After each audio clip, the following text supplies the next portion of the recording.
അടി ഇടി mass thrilling സിനിമകൾ എല്ലാ കാലത്തും ഒരു ഹരം തന്നെയാണ്. എന്നാൽ ഫുട്ബോൾ ലോകത്ത് അത്തരമൊരു ത്രില്ലിംഗ് സ്റ്റാമിനയുള്ള ഒരേയൊരു സംഘശക്തിയായി വളർന്നു വന്ന ടീമാണ് ബ്രസീൽ.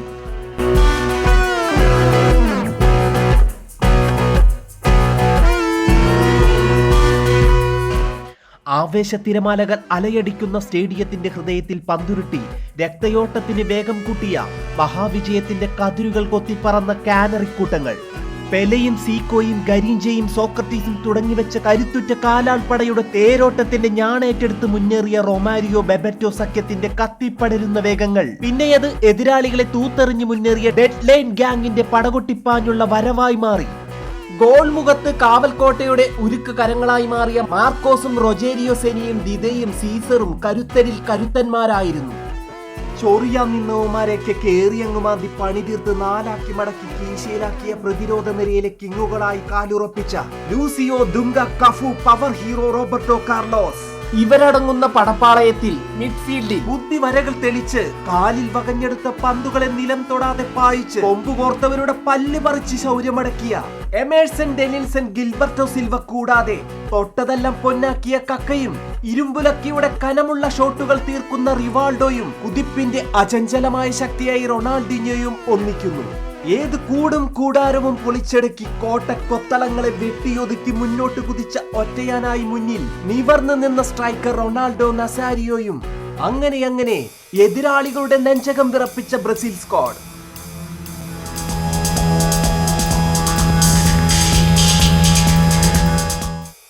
ബ്രസീൽ ഫാൻസുകളെ ആവേശത്തിൽ ആറാടിച്ച ഓരോ മത്സരങ്ങളും ഇന്നും കണ്ണിൽ മിന്നിത്തിളങ്ങി നിൽപ്പുണ്ട്. തളരാത്ത മേക്കരുത്തിന്റെ താണ്ഡവ നൃത്തമായിരുന്നു ബ്രസീൽ ടീമിന്റെ വേറിട്ട ശൈലി. യൂറോപ്യന്മാരുടെ പേടി സ്വപ്നമായി മുദ്ര പതിപ്പിച്ച ബ്രസീൽ ടീമിനെ കുറിച്ച് മുൻ പരിശീലകൻ ഫിലിപ്പ് സ്കൊളാരി ഇപ്പോഴും ഓർമ്മിച്ചു പറയുന്നത്, എനിക്ക് അവർക്ക് പ്രത്യേകിച്ച് നിർദ്ദേശങ്ങളോ പുതിയ പാഠങ്ങളോ പറഞ്ഞു കൊടുക്കേണ്ടതായി വന്നിട്ടില്ല.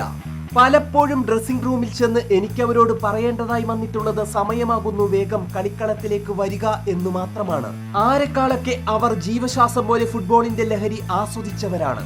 കൃത്യമായി കണക്കും ഫുട്ബോളിനെ കുറിച്ചുള്ള ആഴത്തിലുള്ള പഠനവും അവർക്ക് വശമുണ്ട്. കത്തിക്കയറുന്ന ആവേശക്കാറ്റിൽ തലയെടുപ്പോടെ മുന്നേറിയ കാനറികളെ കണ്ട് കയ്യടി നിർത്താൻ പോലും സമയമില്ലാതിരുന്ന ഒരു കാലഘട്ടമായിരുന്നു അത്. ഹൃദയത്തിൽ കണ്ണാടി വെട്ടം പോലെ ഇന്നും ജ്വലിക്കുന്നു. ബ്രസീൽ ജനതയ്ക്ക് ലോക കിരീടം എന്നത് ഒഴിച്ചുകൂടാനാവാത്ത ആഘോഷരാത്രികളിലെ സന്തോഷ നൃത്തമായിരുന്നു. ലോക കാൽപന്തിന്റെ ജൈത്രയാത്രയിൽ ബ്രസീലിനെ വെല്ലാൻ ആരും ഉണ്ടായിട്ടില്ല. 1958-ലും 62-ലും 70-ലും പെലെയോടൊപ്പം തലയുയർത്തി നിന്നവരുടെ ആ പഴയ ബാച്ചിന്റെ തേരോട്ടമായിരുന്നു. 1994-ലും 2002-ലും തലതാഴ്ത്തി മടങ്ങാത്ത വർദ്ധിത വീരത്തോടെ കപ്പുയർത്തി നിവർന്നു നിന്നവർ, തലയിലഞ്ച് നക്ഷത്രങ്ങൾ പതിപ്പിച്ച കാനറികൾ വിജയസിംഹാസനത്തിൽ ആറാടിയ കാലം. 5 പൊൻകിരീടങ്ങൾ കയ്യിലുണ്ടായിട്ടും 20 വർഷങ്ങൾ പിന്നിടുമ്പോഴും ലോക കിരീടത്തിൽ വീണ്ടും സ്പർശിക്കാൻ കഴിയാത്തത് വേദനിപ്പിക്കുന്ന സങ്കടമായി കനത്തു കിടന്നു. 2022 ഖത്തർ വേൾഡ് കപ്പിൽ സ്വപ്നങ്ങളുമായി നിറഞ്ഞു നിന്ന ബ്രസീൽ യുവനിരയ്ക്ക് ക്രൊയേഷ്യയുമായുള്ള പരാജയം ബ്രസീലിന്റെ 6ാം സ്വർണ്ണക്കപ്പ് എന്ന സ്വപ്നത്തെ മായ്ച്ചു കളഞ്ഞത് കാനറി പ്രേമികളുടെ ഉള്ളത്തിൽ കത്തുന്ന നൊമ്പരമായി ചേർന്നു നിൽക്കുന്നു. 2023 വർഷത്തിലും ബ്രസീലിന് കാര്യമായ നേട്ടങ്ങളൊന്നും ഉണ്ടാക്കാനായിട്ടില്ല എന്നതും വേദനജനകമാണ്. തോൽവിയിലേക്ക് പോകുന്ന അവസ്ഥകളിൽ നിന്നും ഉശിരോടെ തിരിച്ചു വരുവാനും വിജയത്തിലേക്ക് കുതിക്കാനും ബ്രസീലിന് കഴിയുമെന്ന് ഞാനടക്കമുള്ള ഫുട്ബോൾ പ്രേമികൾ ഉറച്ചു വിശ്വസിക്കുന്നു. വിനീഷ്യസും റിച്ചാർലിസനും റോഡിഗ്രയും കാസിമറയും റാഫിനിയും എൻട്രിക്കയും അസാധാരണ ഫുട്ബോൾ പാഠവുമുള്ള താരങ്ങൾ തന്നെയാണ്. പരിക്കിന്റെ പിടിയിലമർന്ന് കളിക്കളത്തിൽ നിന്നും സിംഹഭാഗവും വിട്ടുനിൽക്കേണ്ടി വരുന്ന ഞങ്ങളുടെ പ്രിയപ്പെട്ട നെയ്മർ, ബാലൻഡിയോറിന്റെ തിളക്കമോ പെരുമയോ ഞങ്ങളുടെ സുൽത്താന് പറയാനുണ്ടാവില്ല.